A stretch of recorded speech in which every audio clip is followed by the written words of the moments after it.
Hey, hi, hello viewers, welcome to Animex Gaming. Okay guys, நம்ம என்ன video பார்க்க போறோம்னு பார்த்தீங்கன்னா The Exiled Heavy Knightல எபிசோட் 4 பார்த்தீங்கன்னா பார்க்க போறோம். வீடியோக்குள்ள போறதுக்கு முன்னாடி நீங்க நம்ம சேனல் புதுசா இருந்தா மறக்காம சப்ஸ்கிரைப் பண்ணி வச்சுக்கோங்க. அண்ட் வீடியோ பார்த்ததுக்கு அப்புறம் வீடியோ பிடிச்சிருந்ததுன்னா மறக்காம லைக் பண்ணிட்டு அப்படியே கமெண்ட் பண்ணுங்க. கமெண்ட் பண்றப்ப ஹைப்ங்கிற ஒரு பட்டன் இருக்கும். ஸோ அதையே அப்படியே கிளிக் பண்ணீங்க அப்படின்னா நம்ம வீடியோ மற்ற அனிமி வியூவர்ஸ்க்கும் பார்த்தீங்கன்னா போய் சேரும். ஸோ மறக்காம சப்ஸ்கிரைப் பண்ணி வச்சுக்கோங்க. அண்ட் நம்ம சேனலில் போத் அனி வீடியோஸ் அண்ட் கேம் பிளே வீடியோஸும் பார்ப்போம். ஸோ உங்களுக்கு கேம் பிளே பிடிக்கணும் அப்படின்னா பார்க்கணும் அப்படின்னா லைவ் ஸ்ட்ரீம் நம்ம every week Sunday and Saturday பார்த்தீங்கன்னா ஸ்ட்ரீம் பண்ணிட்டு இருக்கோம். ஸோ மறக்காம செக் பண்ணி பாருங்க. ஸோ எபிசோட ஸ்டார்டிங்லேயே நம்ம கோல் ஹெட் அப்படிங்கிற அந்த மான்ஸ்டர் பார்த்தீங்கன்னா மேட் ஹெட்டராக ட்ரான்ஸ்ஃபார்ம் ஆயிரும். அதாவது லெவலப் ஆயிரும். லெவல் 33 லெவல் 40க்கு பார்த்தீங்கன்னா எக்ஸ்ட்ரீமான ஒரு மான்ஸ்டராக பார்த்தீங்கன்னா மாறிடும். ஸோ அதை பார்த்தோன்னே எல்லாருமே ஷாக் ஆயிடுவானுங்க. அந்த மான்ஸ்டர் பார்த்தீங்கன்னா நார்மலாக இருந்த மான்ஸ்டர் அப்படியே டெரிஃபிக்காக பார்த்தீங்கன்னா மாறிடும். உடம்புல செம வலிமையாக மாறிடும். அதை பார்த்துட்டு எல்மெஸ் யோசிச்சுக்கிட்டு இருக்கான். ஸோ இது பார்த்தீங்கன்னா ஒரு எக்ஸ்ட்ரீம் கண்டிஷனில் மட்டும்தான், அதாவது சர்டன் கண்டிஷன்ஸ் இருந்தால் மட்டும்தான் மான்ஸ்டர்ஸ் இந்த மாதிரி டெவலப் ஆகும். ஸோ ஈவன் பார்த்தீங்கன்னா அந்த மாதிரி ஒரு கேம் சாரி இந்த வேர்ல்டில் பார்த்தீங்கன்னா நம்ம எல்மெஸ் ஆல்ரெடி விளாண்டு வந்த ஒரு கேமாக தான் பார்த்தீங்கன்னா கன்சிடர் பண்ணிட்டு இருக்கான். ஸோ ஈவன் மேஜிக் வேர்ல்டில் கூட பார்த்தீங்கன்னா இந்த மாதிரி எக்ஸ்ட்ரீம் கண்டிஷனில் தான் பார்த்தீங்கன்னா மான்ஸ்டர்ஸ்லாம் டெவலப் ஆகும், இல்லைனா எவால்யூஷன் ஆகும். ஸோ ஈவன் அந்த கண்டிஷன் என்ன அப்படிங்கிறது கூட யாருக்கும் தெரியாது. ஸோ நம்ம இப்போ பார்த்தீங்கன்னா ஒரு மோசமான நிலைமையில மாட்டிக்கிட்டோம். ஸோ இது நம்மளோட பேட் லக்குன்னு தான் நம்ம நினச்சிக்கணும். வேறு வழியே இல்லை அப்படின்ட்டு நம்ம எல்மெஸ்க்கு வேறு வழியே இல்லை அப்படின்ட்டு ஃபைட் பண்ணுறதுக்காக ஸ்டார்ட் பண்ண ஆரம்பிக்கிறாங்க. ஸ்டார்ட் பண்ணுறப்பவே நம்ம மான்ஸ்டர் பார்த்தீங்கன்னா கோட்டம் அடிச்சிருது. ஸோ அடித்த உடனே அது பார்த்தீங்கன்னா ஸ்டன் அப்படிங்கிற ஒரு எஃபெக்டை பார்த்தீங்கன்னா கொடுத்துருது. ஸோ உங்கள் எல்லாத்துக்குமே தெரியும் இந்த அனிம் ஃபுல்லாக பார்த்தீங்கன்னா கேம் பேஸ்டாக தான் கொண்டு போகிறாங்க. ஸோ ஸ்டன்னுங்கிற எஃபெக்ட் என்னன்னா நம்மளை ஒரு 3 செகண்டுக்கோ அல்லது 5 செகண்டுக்கோ நம்மளால நகரவே முடியாது. ஸோ அந்த மாதிரி கொடுத்த உடனே நம்ம எல்மெஸ் உடனே நம்ம டிஎல் கிட்ட சொல்கிறோம், டிஎல் நம்ம உடனே கோட்டம் காப்பாற்றி ஆகணும், அந்த மாஸ்டரை போய் டிஸ்ட்ராக்ட் பண்ணுங்க அப்படின்னு சொல்ல அவனுக்கு 2 பேரும் நாங்கள் எப்படி டிஸ்ட்ராக்ட் பண்ணுறது, போனோம்னா அந்த மாஸ்டர் எங்களை கொண்டுருவோம் அப்படின்னு சொல்லிட்டு இருக்கப்பவே அந்த மாஸ்டர் நம்ம கோட்டம் அடிச்சு தள்ளிடுது. அடித்த வேகத்தில் கோட்டம் பறந்துட்டு கீழே விழுந்துடுறான். அவனுக்கு பார்த்தீங்கன்னா பேரலைசிஸ்ங்கிற இன்னொரு எஃபெக்டும் பார்த்தீங்கன்னா கொடுத்துருது. பேரலைசிஸ்னா ஒன்றும் அங்கே கிடையாது, நம்மளால ஒரு 3 நிமிஷத்துக்கு எங்கேயுமே நகர முடியாது. ஸோ அதுதான் அந்த எஃபெக்ட். உடனே அந்த மான்ஸ்டர் நம்ம கோட்டம் அட்டாக் பண்ணலான்னு வரப்ப நடுவில் நம்ம எல்மெஸ் பேரி அப்படிங்கிற அந்த ஒரு அட்டாக் ஸ்கில்லை பார்த்தீங்கன்னா யூஸ் பண்ணிடுறான். பட் என்னதான் அவன் பேரி அட்டாக்ங்கிற ஸ்கில்லை யூஸ் பண்ணாலும் அந்த மான்ஸ்டர் இருக்கிறது லெவல் 40, நம்ம எல்மெஸ்ங்கிறது லெவல் 16 லெவலில் தான். ஸோ அவனும் பார்த்தீங்கன்னா பின்னாடி தள்ளப்படுறான். உடனே நம்ம டீல் கிட்ட சொல்கிறான், டீல் உங்ககிட்ட பார்த்தீங்கன்னா ஹீல் இருக்குல்ல, ஸோ உடனே ஹீல் வரையும் பேரலிசிஸ் ஹீலையும் நம்ம கோட்டம் மேலே யூஸ் பண்ணி அவனை நம்ம உடனே ஹீல் பண்ணி ஆகணும்னு சொல்ல நம்ம டீல் உடனே சொல்கிறான், இல்லை என்கிட்ட பேரலிசிஸ் ஹீல்லாம் இல்லை, நான் என்னோட ஸ்கில்லை அட்டாக் நான் யூஸ் பண்ணிட்டேன் அப்படின்னு சொல்ல நம்ம எல்மெஸ் என்னடா இவனுக்கு ஸ்கில் ட்ரீயை கூட ஒழுங்கா அப்டேட் பண்ண தெரியல, சரி ஒன்றும் ப்ராப்ளம் இல்லை, நீ அவன் எடுத்துட்டு போய் ஹீல் ஆகுது பண்ணு அப்படின்னு சொல்ல நம்ம டீலும் பார்த்தீங்கன்னா நம்ம கோட்டமை எடுத்துட்டு போய் ஹீல் பண்றான். ஸோ அதுக்கப்புறம் தான் சொல்றான், எப்படியும் மேட் ஹீட்டரோட அட்டாக்கை பார்த்தீங்கன்னா ஹீல் பண்றதுக்கு 3 நிமிஷமாவது தேவைப்படும், நான் எப்படியாவது அந்த 3 நிமிஷத்தை தான் நான் தாக்கு பிடிக்கணும் அப்படின்னு எல்மெஸ் சொல்ல இன்னொரு சரி நம்ம டீல் நம்ம கோட்டமை ஹீல் பண்ண ஆரம்பிக்கிறான். அப்படியே நம்ம மேட் ஹெட்டரோட ஹெல்த்தை காமிக்கிறாங்க. ஸோ லெவல் 40 ஹெல்த் 94 பார்த்தீங்கன்னா இருக்கு. ஸோ வேற வழியே இல்லை, நாம தான் எப்படியாவது இந்த மேட் ஹெட்டரை சமாளிச்சு ஆகணும் அப்படின்னு ஒரு சைடு எல்மெஸ் சண்டை போட தயாராக மற்ற பார்ட்டி மெம்பர்ஸ்லாம் டே கண்டிப்பாக அவன் செத்துருவான், அவன் பார்த்தீங்கன்னா ஒரு எஃப்ரேங்க் ஆளு, கண்டிப்பாக அவனால் சமாளிக்க முடியாது, நம்ம எப்படியாவது இங்கிருந்து ஓடிடணும் அப்படின்னு சொல்லிட்டு இவனுங்கெல்லாம் ஓட ஆரம்பிக்கிறானுங்க. நம்ம எல்மெஸ் அதை பார்த்துட்டு சரி அவங்க ஓடுறதும் நல்லது தான், அவங்க குறுக்க இருந்தாங்கன்னா என்னால் ஒழுங்காக சண்டை போட முடியாது, ஸோ இப்போதைக்கு அவங்க சேஃபாக இருக்கிறதே நல்லது தான் அப்படின்னு சொல்லிட்டு அவன் அந்த மேட் ஹெட்டர் கூட ஃபைட் பண்ண ஆரம்பிக்கிறான். இன்னொரு சைடு நம்ம டீல் பார்த்தீங்கன்னா நம்ம கோட்டமை வைத்திட்டே பார்த்தீங்கன்னா ஹீல் பண்ணிட்டு இருக்கான். இன்னொரு சைடு நம்ம மேட் ஹெட்டர் செம கோவப்படுது, வேற வழியே இல்லை, என்னதான் லெவல் 40 இருந்தாலும் என்னால் அதை அட்டாக்லாம் சரி தாக்கு பிடிக்க முடியுமான்னு தெரியல அப்படின்ட்டு நம்ம எல்மெஸும் பார்த்தீங்கன்னா ஓடுறான். ஓடி எப்படியாவது சமாளிக்கலாம்னு பார்க்குறான். அந்த 3 நிமிஷத்தை உடனே போய் மறைஞ்சிடறான். மறைஞ்சிட்டு அட்டாக் பண்ணலான்னு சொல்லி பார்க்குறான். பட் அவன் என்னதான் அட்டாக் பண்ணாலும் அவனோட அட்டாக் பார்த்தீங்கன்னா அது மேலே துளி கூட படலை. அந்த மேட் ஹெட்டர் இன்விசிபிள் ஆகி உடனே நம்ம எல்மெஸை பார்த்தீங்கன்னா தாக்கிடுது. ஸோ அடித்த வேகத்தில் பறந்துட்டு போய் கீழே விழுந்துடுறான். அடித்த வேகத்தில் அவனுக்கு மூஞ்சில் இருந்துலாம் பிளட் வர ஆரம்பிச்சிருச்சு. பட் இன்னொரு சைடு பாசிட்டிவாக தான் திங்க் பண்ணுறான். ஸோ இதுதான் என்னோட லிமிட் எவ்வளோ அப்படின்னு கண்டுபிடிக்கிறதுக்கான ஒரு அருமையான ஒரு வேலை, என்னால் எந்த அளவுக்கு தாக்கு பிடிக்க முடியுது அப்படிங்கிறத பார்ப்போம் அப்படின்னு சொல்லிட்டு அவன் எந்திரிச்சு மறுபடியும் பார்த்தீங்கன்னா ஃபைட் பண்ண ஆரம்பிக்கிறான்.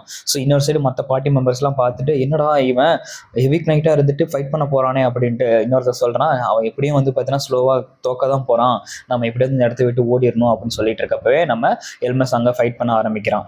ஸோ இந்த மேட் ஹெட்டர் அட்டாக் பண்ணிட்டே இருக்கு. ஸோ அதை அட்டாக் பண்ணிட்டே இருந்ததுன்னா அது கண்டிப்பாக ஒரு அட்டாக்காவது நம்ம மேலே அடிச்சிடும், அதனால நம்ம அதை திருப்பி அடிக்கணும் அப்படின்னு சொல்லிட்டு அவங்ககிட்ட 5 ஸ்கில் பாயிண்ட்ஸ் இருக்கு. அந்த 5 ஸ்கில் பாயிண்ட்ஸையும் பிகினர் ஸ்பாட்ஸ்மேன் அப்படிங்கிற ஒரு ஸ்கில்க்கு பார்த்தீங்கன்னா கொடுக்குறோம். ஸோ பிகினர் ஸ்பாட்ஸ்மேன் அப்படிங்கிறது லெவல் 5 ரீச் ஆகுது. ஸோ அப்கிரேட் போட்ட உடனே வைட்டல் ஸ்லைஸ் அப்படிங்கிற ஒரு காமனான ஒரு ஸ்கில் ஒன்று அன்லாக் ஆகுது. ஒன்றும் அவ்வளோ பெரிய ஸ்கில்லாம் கிடையாது. ஹை டிஃபென்ஸ் இருக்க எனிமிக்கு நம்ம கிட்ட போய் அட்டாக் பண்ணோம் அப்படின்னா ஓரளவுக்கு நம்மளால டேமேஜை கொடுக்க முடியும் அப்படிங்கிற ஒரு ஸ்கில் தான். ஸோ அவனும் பேரி அட்டாக்லாம் யூஸ் பண்ணிட்டு எப்படியாவது ஒரு அட்டாக் நம்ம அது மேலே கொடுக்க முடியுதா, நம்மளால தாக்கு பிடிக்க முடியுதா அப்படின்னு சொல்லிட்டு அந்த ஸ்கில்லை செக் பண்ணுவோம் அப்படின்னு சொல்லிட்டு அவன் பேரி அப்படிங்கிற ஸ்கில்லை யூஸ் பண்ணிட்டு அந்த வைட்டல் ஸ்லைஸை யூஸ் பண்ணுறான். பட் அந்த ஸ்லைஸ் என்ன தான் யூஸ் பண்ணாலும் உங்களுக்கே பார்த்தீங்கன்னா தெரியும், பின்னாடி ஜஸ்ட் ஒரு ஸ்க்ராட்ச் மாதிரி தான் வந்து பார்த்தீங்கன்னா விழுந்திருக்கு. அந்த ஸ்க்ராட்சுக்கே வந்து பார்த்தீங்கன்னா அந்த மேட் ஹெட்டர் சரியான கோவம் வந்துடுது அதுக்கு. பட் அந்த அளவுக்கு அந்த எஃபெக்டிவாக இல்லை அந்த ஸ்கில். ஏன்னா நம்மளோட ஹெவிக் நைட் எந்த அளவுக்கு டிஃபென்ஸ் அதிகமாக இருக்கும் அந்த அளவுக்கு தான் அவனோட அட்டாக் பவர் அதிகம் படுத்த முடியும். இதனோட டிஃபென்ஸ் கம்மியாக இருக்கனால அவனோட அட்டாக்கும் வந்து பார்த்தீங்கன்னா லோவாக தான் இருக்குது. பட் அவனால் அந்த மேட் ஹெட்டரை தாக்கு பிடிக்க முடியல. அந்த மேட் ஹெட்டர் அந்த ஸ்லைஸ்க்கே வந்து பார்த்தீங்கன்னா கோவப்பட்டு பைத்தியக்காரத்தனமாக எல்லாத்தையுமே வந்து நம்ம மறுபடியும் தாறுமாறாக அட்டாக் பண்ண ஆரம்பிக்குது. பைத்தியம் மாதிரி தரையெல்லாம் தட்டிட்டு இருக்கு. அப்போ தான் நம்ம எல்மஸ் சொல்கிறான், பரவாயில்ல நீ ரொம்ப பைத்தியக்காரத்தனமாக தான் பண்ணுற, பட் இனிமேல் தான் ரியல் ஃபைட்டே ஆரம்பிக்க போது, என்னோட ஜாப் இதோட முடிஞ்சுது அப்படின்னு சொல்றான். ஸோ சொல்லி முடிச்ச உடனே நம்ம கோட்டம் பின்னாடி இருந்து பறந்து வந்து ஸ்லைஸ் பண்ண ஆரம்பிக்கிறான். டிராகன் ஸ்பிளிட்டர் அப்படிங்கிற ஒரு காமனான ஸ்கில்ல வச்சு அவன் வந்து பார்த்தீங்கன்னா அந்த மேட் ஹெட்டரோட தலையிலேயே அந்த ஆக்ஸை வச்சு பொழந்துடுறான். பொழந்த உடனே மேட் ஹெட்டரும் வந்து பார்த்தீங்கன்னா இறந்துருது. ஸோ வந்து பார்த்தீங்கன்னா ஃப்ரெண்ட்ஸ், இந்த ஃபைட் சீனை நான் நம்மளோட இன்ஸ்டா பேஜில் அப்லோட் பண்ணியிருக்கேன். இப்போ வந்து 4Xல ஓடும், பட் இன்ஸ்டா பேஜில் நார்மலாக வந்து பார்த்தீங்கன்னா ஓடும். ஸோ உங்களுக்கு பார்க்கணும் அப்படின்னா நீங்கள் மறக்காம போய் செக் பண்ணி பாருங்கள். இன்ஸ்டா லிங்க் கீழே டிஸ்கிரிப்ஷனில் கொடுத்துருக்கேன். ஸோ போய் செக் பண்ணி பாருங்கள். அப்புறமா அந்த மேட் ஹெட்டரை வந்து பார்த்தீங்கன்னா டிஃபீட் பண்ணிடுறாங்க. ஸோ டிஃபீட் பண்ண உடனே நம்ம எல்மஸோட லெவலும் வந்து பார்த்தீங்கன்னா அப்கிரேட் ஆக ஆரம்பிக்குது. ஏன்னா அவனு தானே அந்த ஃபைட்டில் வந்து ஹெல்ப் பண்ணியிருக்கான். ஸோ அவனோட லெவல் வந்து பார்த்தீங்கன்னா லெவல் 16 இருந்து லெவல் 23க்கு வந்து பார்த்தீங்கன்னா அப்கிரேட் ஆகிறான். ஸோ அவனை பார்த்தோன்னே நம்ம கோட்டம்க்கு பரவாயில்லையே, ஒரு எஃப் ரேங்க் அட்வென்ச்சராக இருந்துட்டு அவனால் நம்மளோட உயிரை காப்பாற்றப்பட்டிருக்கு, நம்ம அவனை பார்த்து ஸ்டார்டிங்லேருந்து குறைச்சி எடை போட்டுட்டோம் அப்படின்னு சொல்லிட்டு இருக்கப்பவே இன்னொரு சைடு நம்ம எல்மஸ், நன்றி கோட்டம், நீ இல்லைன்னா தோக்கடிச்சிருக்க முடியாது அப்படின்னு சொல்ல, பரவாயில்ல அப்படின்னு சொல்லிட்டு நம்ம கோட்டமோடைய அவன் வந்து பார்த்தீங்கன்னா தலை குனிஞ்சு உன்னை வந்து பார்த்தீங்கன்னா குறைச்சி எடை போட்டேன் எல்மஸ், என்னை மன்னிச்சிரு அப்படின்னு நம்ம கோட்டமும் மன்னிப்பு கேட்க ஆரம்பிக்கிறான். இங்கே இருக்க எல்லா லூட்டும் உனக்கு தான், அந்த லூட்லாம் நீயே எடுத்துக்கோ அப்படின்னு வந்து பார்த்தீங்கன்னா சொல்கிறான். ஸோ அந்த லூட்டில் என்ன இருக்குன்னா, இது லெவல் 40 மான்ஸ்டர் அப்படிங்கிறனால லெவல் 40 மேஜிக் ஸ்டோன் வந்து பார்த்தீங்கன்னா கொடுத்துருக்கு. ஸோ இது வந்து பார்த்தீங்கன்னா கொண்டு போய் கொடுத்தோம்னா நமக்கு அதிகமான கோல்டு கொடுப்பாங்க அவனோட கில்டில். அப்புறமேட்டு அது மட்டும் இல்லாமல் உன்னோட ப்ரொமோஷனையும் நான் வந்து பார்த்தீங்கன்னா அப்ரூவ் பண்ணுறேன்னு சொல்லிட்டு இருக்கப்பவே சைடில் வந்து இன்னொரு ட்ராப் ஐட்டம் வந்து பார்த்தீங்கன்னா கிடச்சிருக்கு. ஒரு சீல்டு மாதிரி வந்து பார்த்தீங்கன்னா இருக்குது. அந்த சீல்டை பார்த்துட்டு லெவல் 40 மான்ஸ்டர் ட்ராப் ஐட்டம் போடுறது அப்படிங்கிறது ரொம்ப அதிசயம் தான் அப்படின்னு சொல்ல, உடனே நம்ம எல்மஸ் உனக்கு வேணும்னா நீ அது வேணும்னா எடுத்துக்கோ அப்படின்னு கோட்டம் கிட்ட சொல்ல, கோட்டம் ஒன்று அதெல்லாம் முடியாது, நான் ஒரு தடவை சொல்லிட்டுனா என் பேச நானும் கேட்க மாட்டேன், இங்கே இருக்க எல்லா லூட்டும் உனக்கு தான், அதை நீயே எடுத்துக்கோ அப்படின்னு சொல்கிறான். உடனே நம்ம எல்மஸும் அதை எடுத்துட்டு அதோட டிஸ்கிரிப்ஷன் என்னன்னு படித்து பார்க்குறான். அந்த சீல்டை வச்சுட்டு நம்ம யூஸ் பண்ணணும்னா நமக்கு +25 வந்து பார்த்தீங்கன்னா டிஃபென்ஸ் கிடைக்கும். அது மட்டும் இல்லாமல் அந்த சீல்டை விற்றோம்னா 3 மில்லியன் கோல்டு கிடைக்கும். அப்புறமேட்டு அந்த சீல்டால் வந்து பார்த்தீங்கன்னா பிளாக் பண்ணிட்டு அடுத்த அட்டாக் நம்ம யூஸ் பண்ணோம் அப்படின்னா +8 போனஸ் அட்டாக் வந்து பார்த்தீங்கன்னா கிடைக்கும். ஸோ இந்த மாதிரி ஒரு ரேரான ஒரு ட்ராப் ஐட்டம் நம்ம எல்மஸ்க்கு கிடைச்சிருக்கு. ஸோ இதை பார்த்துட்டு நம்ம கோட்டம் என்னதான் லைட்டாக புறமா இருந்தாலும் அவனை வந்து பார்த்தீங்கன்னா ஸ்டார்டிங்கே இங்கே இருக்கிறதுலாம் உனக்கு தான் சொன்ன உடனே அவனும் வந்து பார்த்தீங்கன்னா எடுத்து கொடுக்க ஆரம்பிச்சிடுறான். அப்புறமா நம்ம எல்மஸ் முக்கியமாக இந்த ரைடுக்கு வந்ததுக்கான காரணமே அவனோட ப்ரொமோஷன் ரிக்வஸ்ட்டுக்காக தான், அதாவது ரேங்க் Fல இருந்து ரேங்க் E போகிறதுக்காக. ஸோ அதை பற்றி நம்ம கோட்டம் கிட்ட கேட்க, கோட்டம் கண்டிப்பாக நான் கில்டில் வந்து பார்த்தீங்கன்னா உன்னோட ப்ரொமோஷனை பற்றி பேசுகிறேன், நீ கண்டிப்பாக Fல இருந்து Eக்கு போயே ஆகணும், உன்னை பற்றி எவனாவது தப்பாக பேசினானா நீ ஒன்றும் கவலைப்படாத, அவனுங்களை நான் பார்த்துக்கிறேன் அப்படின்னு இந்த மாதிரி சொல்கிறான். ஏன்னா இவன் கில்டில் போனதுலேருந்து வந்து பார்த்தீங்கன்னா நம்ம எல்மஸை எல்லாருமே டிஃபெக்டிவ் கிளாஸ்ன்னு சொல்லிட்டு எல்லாம் கலாய்க்க ஆரம்பிக்கிறாங்க, இவன் ஏமாற்றி தான் இவ்வளோ தூரம் வந்திருக்கான் அப்படின்னு சொல்ல ஆரம்பித்தாங்க. ஸோ அதனால் நம்ம கோட்டம் வந்து பார்த்தீங்கன்னா ஹெல்ப் பண்ணுறதா சொல்லியிருப்பான். இன்னொரு சைடு நம்ம டீல ப்ரொமோஷனுக்காக கேட்பான் நம்ம கோட்டம் கிட்ட, என்னோட ப்ரொமோஷனை பற்றி என்ன நினைக்கிறீங்க அப்படின்னு. உடனே நம்ம கோட்டம் கத்திட்டே, டீல் நீ வந்து அந்த மான்ஸ்டரை பார்த்த உடனே பயப்பட ஆரம்பிச்சிட்ட, ஸோ உன்னோட எண்ணங்கள்லாம் செதற ஆரம்பிச்சிருச்சு, அதனால வந்து பார்த்தீங்கன்னா உனக்கு இந்த தடவை நான் ப்ரொமோஷன் ரிக்வஸ்ட் கொடுக்க முடியாது, நீ உடனே டஞ்சனுக்கு போய் உன்னோட ஸ்கில்ஸ் எல்லாம் அப்கிரேட் பண்ணுற வேலையை பாரு அப்படின்னு சொல்லி கத்திடுவான். ஸோ அதுக்கப்புறம் வந்து பார்த்தீங்கன்னா அவன் அப்படியே போயிடுவான். ஸோ போனதுக்கப்புறம் நம்ம எல்மஸ் நம்ம கோட்டம் அவங்க 2 பேருமே கில்டுக்கு போக ஆரம்பிப்பாங்க. ஸோ சுற்றி ஒரு சின்ன ஒரு அனிமேஷன் மாதிரி காமிப்பாங்க. அந்த கில்ட் இருக்க ஒரு ஏரியாவை வந்து பார்த்தீங்கன்னா அப்படியே சுற்றி அங்கே இருக்க அந்த நாட்டை வந்து பார்த்தீங்கன்னா காமிப்பாங்க. நமக்கு கொஞ்சம் நாடெல்லாம் கொஞ்சம் நல்லா இருக்குது, அனிமேஷனும் கொஞ்சம் நல்லா பண்ணியிருந்தாங்க.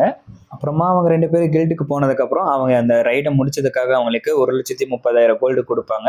அப்புறம் அந்த கோல்டு ஹெட்டரை வந்து பார்த்தீங்கன்னா கொன்னதுக்காக 2 லட்சம் கோல்டும், அதுக்கப்புறம் அந்த கோல்டு ஹெட்டர் வந்து பார்த்தீங்கன்னா மேட் ஹெட்டராக மாறினதுக்காக அதை கொன்னது அந்த மேஜிக் ஸ்டோனை கொடுத்ததுக்காக 6 லட்சம் கோல்டும் வந்து பார்த்தீங்கன்னா கொடுப்பாங்க.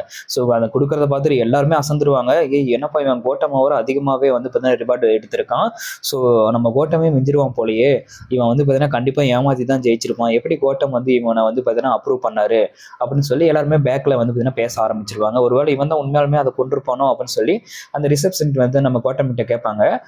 இவன் தான் உண்மையாலுமே அந்த மேட்டேட்டரை கொண்டானா அப்படின்ட்டு. அவங்க கேட்டது பார்த்துட்டு மற்ற ரைட் மெம்பர்ஸும் எல்லாருமே கேட்க ஆரம்பிப்பாங்க.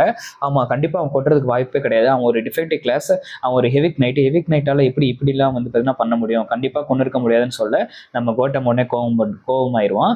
டப்புன்னு டேபிளை தட்டிட்டு வந்து பார்த்தீங்கன்னா நீங்கள் என்ன எல்மஸையும் வந்து பார்த்தீங்கன்னா டவுட் பண்ணுறீங்களா, அவனை ப்ரொமோஷனுக்கு அப்ரூவ் பண்ண என்னையவே வந்து பார்த்தீங்கன்னா நீங்கள் சந்தேகப்படுறீங்களா, நம்ம கோட்டம் வந்து கொஞ்சம் ஹையரான ஒரு ஆள் போல் இந்த ஒரு கில்டில். அப்புறம் அவன் சொன்னனும் எல்லாமே வந்து பார்த்தீங்கன்னா வாயை மூடிடுவாங்க. ஸோ மூடிதுக்கப்புறம் நம்ம எல்மஸும் கோட்டமும் வெளியே வந்துட்டு அவங்களோட தேங்க்ஸ் சொல்லிட்டு 2 பேருமே அவங்களோட வழியில் போக ஆரம்பிச்சிருவாங்க. அதுக்கப்புறம் நம்ம எல்மஸுக்கு என்ன பண்ணுறதுன்னு தெரியாது. பட் இப்படியோ ஒரு வழியாக நம்ம ரேங்க்குக்கு வந்தாச்சு. ஸோ இதுக்கப்புறம் நம்ம என்ன பண்ணுறது, நம்ம ரேங்க்ல இருந்தனால நம்மளால இனிமேல் டஞ்சனுக்கு தனியாகவே போய் ஃபைட் பண்ண முடியும். பட் டஞ்சனில் ஃபைட் பண்ணால் நமக்கு கோல்டு மட்டும் தான் கிடைக்கும். கொஞ்ச நாள் நம்ம லெவலை மட்டும் தான் இன்க்ரீஸ் பண்ண முடியும். பட் நமக்கு அந்த ஒரு புக்கை தேடுறதுக்கான நேரம் வந்துருச்சு அப்படின்னு ஏதோ புக்கை பற்றி வந்து பார்த்தீங்கன்னா சொல்கிறான். ஸோ அந்த புக்கு தான் வந்து பார்த்தீங்கன்னா ஏதோ ஸ்கில் புக் போல். அந்த புக்கோட பேர் த ஃபேங் ஆஃப் ஸ்மால்டனிங்னு வந்து பார்த்தீங்கன்னா இருக்குது. ஏதோ இன்சானிட்டி ஸ்கில் கோர்ஸ் புக்குன்னு. ஸோ இந்த புக்கை எடுத்தால் நம்மளால் ஸ்கில்ஸை வந்து பார்த்தீங்கன்னா ஈஸியாக லேர்ன் பண்ணிக்க முடியும் போல். ஸோ அதனால் இந்த புக்கை தேடுறதுக்கான நேரம் வந்துருச்சு அப்படின்னு சொல்ல ஆரம்பிக்கிறான். ஸோ அந்த புக்கு கிடைக்கிறதுங்கிறது கொஞ்சம் கஷ்டம் தான். ஆனால் என்கிட்ட ஓத் ஆஃப் ஹெவி ஆர்மர் அப்படிங்கிற அந்த ஸ்கில் இருக்குது. ஸோ அந்த ஸ்கில்லும் இந்த புக்கும் ஒன்றா சேர்ந்ததுன்னா நான் தான் வந்து பார்த்தீங்கன்னா இருக்கிறதுலே மிகப்பெரிய ஒரு ஹெவிக் நைட்டாக இருப்பேன். ஸோ இது ரெண்டுமே ஒன்றா சேர்ந்ததுன்னா நான் நார்மலாக ஒரு ஹெவிக் நைட் சோல்ஜர் கிடையாது. ஸோ நான் ஒரு ஹியூமன் வெப்பன் அப்படிங்கிற மாதிரி சொல்ல ஆரம்பிக்கிறான். ஸோ அந்த அளவுக்கு அந்த புக்கில் வந்து பார்த்தீங்கன்னா பவர் இருக்குது போல். இவனோட ஓத் ஆஃப் ஹெவி ஆர்மர் அப்படிங்கிற ஸ்கில்லும் அந்த புக்கும் ஒன்று சேர்ந்ததுன்னா அவனால் மிகப்பெரிய ஒரு ஹெவிக் நைட்டாக மாற முடியும் அப்படிங்கிற ஒரு நம்பிக்கை இருக்குது போல் அவனுக்கு. பட் அந்த புக்கை வந்து பார்த்தீங்கன்னா எடுக்கிறது அப்படிங்கிறது ரொம்ப கஷ்டமான விஷயம் போல். ஸோ அதை வந்து பார்த்தீங்கன்னா அடுத்த எபிசோடில் தான் நம்ம காமிப்பாங்க. இந்த எபிசோட் இதோட முடியுது. நான் ஆல்ரெடி சொன்ன மாதிரி இன்ஸ்டாவில் ஃபைட் சீன்லாம் அப்லோட் பண்ணியிருக்கேன். மறக்காம போய் செக் பண்ணி பாருங்கள். அண்ட் உங்களுக்கு வேறு ஏதாவது அர்னிங் பற்றின வீடியோஸ் வேணும்னா மறக்காம கீழே கமெண்ட் பண்ணுங்கள். நான் கண்டிப்பாக வந்து பார்த்தீங்கன்னா பார்த்துட்டு போட ட்ரை பண்ணுறேன். அண்ட் வீடியோ பிடிச்சிருந்ததுன்னா மறக்காம லைக் பண்ணுங்கள். And okay viewers, thanks for வாட்சிங். another Mr. Nobody and I'm signing off. Tata, bye bye.